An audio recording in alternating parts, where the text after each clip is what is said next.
Hello, dear parents and the cute little ones. Today I brought you Ramayana in the epic series. Since a while, I wanted to introduce the epic stories to the young ones, but I was in search of the books which are simple in language for the young ones to understand. During my recent visits to the temple towns, I came across this book which was so simple and clear for the young ones. So I brought the story of Ramayana, which is an inspiring epic of India. I could not stop myself seeing the book to make this video and educate the little ones. So here I am with the epic series beginning with the story of Lord Rama, the Ramayana. I'm going to read each and every part in detail for them, explaining the story of Lord Rama. So, in this video, I'm going to introduce the Ramayana, which is the story of Lord Rama and Sita. Thousands and thousands of years ago, how was our earth? What happened on the planet that we live in? Do you know, kids? All that happened in the early years ago is written in the form of stories which are called the epics of ancient India. The epics are nothing but the stories that are written of what happened over there. We were not born, so how to know what happened earlier? We have to know by reading the epic books. So, it was written that there were lot many important kings who ruled the earth, who divided the land into continents and countries and brought water, seas and rivers from the heaven to live. The most important kings of ancient times are Brahma, Vivaswan, the sun god, Manu, Ishwaku, Mandatha, Harishchandra, Sagara, Amshuman, Dilipa, Bhagiratha, Raghu, Aja. Among these important kings, there is one king, Ishwaku, who is the son of Surya Bhagavan. Who is Surya Bhagavan? The sun god. Ishwaku dynasty is nothing but the kingdom of Ishwaku. The kings were so great, they served the Lord, the Devas and the people with great care. So today we are going to talk about Ramayana, which is one of the two great Sanskrit epics of India. One is Ramayana and then the Mahabharata. Ramayana is nothing but the story of Lord Rama. Who is Rama? Rama is none other than Lord Vishnu. We see Lord Vishnu in the temples, right?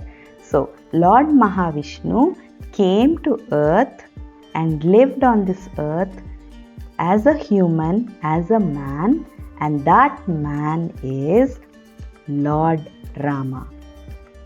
And Ramayana is the story of Lord Rama. Now we understood that. But who wrote this story? It is the Adi Kavi Valmiki. You can see him in the picture. He is Valmiki who wrote the story of Lord Rama as Ramayana. Okay.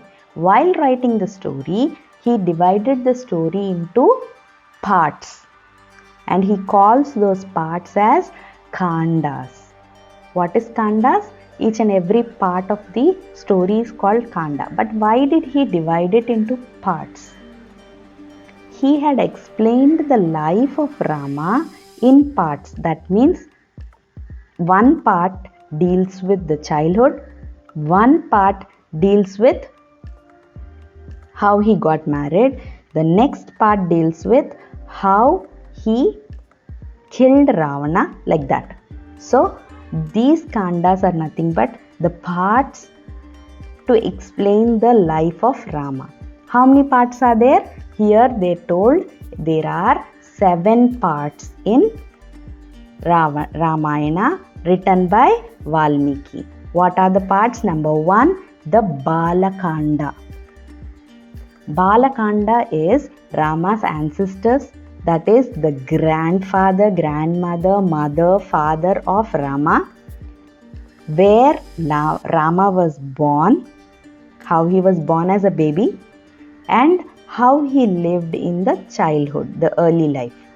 Okay, the second Kanda is Ayodhya Kanda. Ayodhya is the place of Rama. Okay, how he lived in that place is explained in Ayodhya Kanda. The third part is Aranya Kanda. Suddenly, after Rama grown up, became big, he was sent to the forest. He was sent to the forest. So in the forest, he lived for some years. How he lived in the forest, all that is explained in the part 3, that is the Aranya Kanda. Next, the fourth one is Kishkinda Kanda. In the forest, he met with Vanaras. Who is Vanaras? They are monkeys, half monkeys and half humans. That is, monkeys who became humans are called Vanaras. So he met them and became friends with them. How he lived with them is told in the Kishkinda Kanda. Okay, next, the fifth Kanda is Sundara Kanda. Among the Vanaras, there is one Vanara who is Hanumanji. Yes, Hanumanji is the best friend of Lord Rama. How Hanumanji and Rama became friends and how Hanumanji helped Rama to kill Ravana was the part Sundara Kanda that explains all this of Hanumanji and Rama's story. Okay, and then the sixth part is Yuddha Kanda. Ravana is the villain of the story and Rama killed Ravana. How he killed? How did he go to Ravana's place? All that is explained in Yuddha Kanda. So the story Yuddha Kanda part explains us or tells us about Rama and Ravana's fight. After the fight, Ravana was killed and Rama came back to Ayodhya. That is explained in the seventh part, which is Uttarakanda.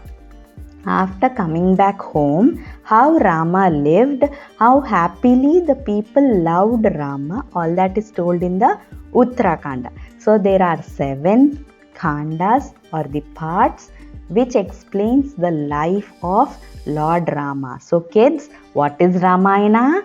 The life story of Lord Rama is nothing but Ramayana written by Valmiki. As I told you, Lord Rama is none other than Mahavishnu. So when we talk about the God, we have to say some prayers or the slokas to remember him. So here is a sloka which gives us lots of energy when we read it out. So let's together read the sloka and have energy to play. Yes, to play, to learn all the things to do. The energy comes from the name of the Lord Rama. Okay, come on, let's start. Sri Rama Rama Rameti Rame Rame Manorame Sahasranama Tattulyam Rama Nama Varanane Sri Rama Rama Rameti Rame Rame Manorame Sahasranama Tattulyam Rama Nama Varanane Sri Rama Rama Rameti Rame Rame Manorame Sahasranama Tattulyam Rama Nama Varanane. This is the sloka you can read every day, or at least while you listen to the story, just read the sloka, try to learn it. If you cannot, just say the 3 words Rama, Rama, Rama. It was told that Lord Shiva told to Parvati Devi that saying the name of Rama is equivalent to 1,000 names of Lord Mahavishnu. See, he had made it so easy for us. How do we say? Rama, Rama, Rama. Whenever you listen to the story, just say these 3 words and start listening to the story, okay? It's a good exercise for you. So this was the introduction of Ramayana. I am going to bring you the next video that explains the Balakanda and then later on the remaining Kandas also. If you see in the picture, the blue line shows the route how Rama traveled in India down near to Sri Lanka to kill Ravana. So these were the places where Rama lived. He traveled in India to different places and killed Ravana. Alright kids, I'm going to bring you the next Kandas in my next videos. Until then, be happy and see you soon.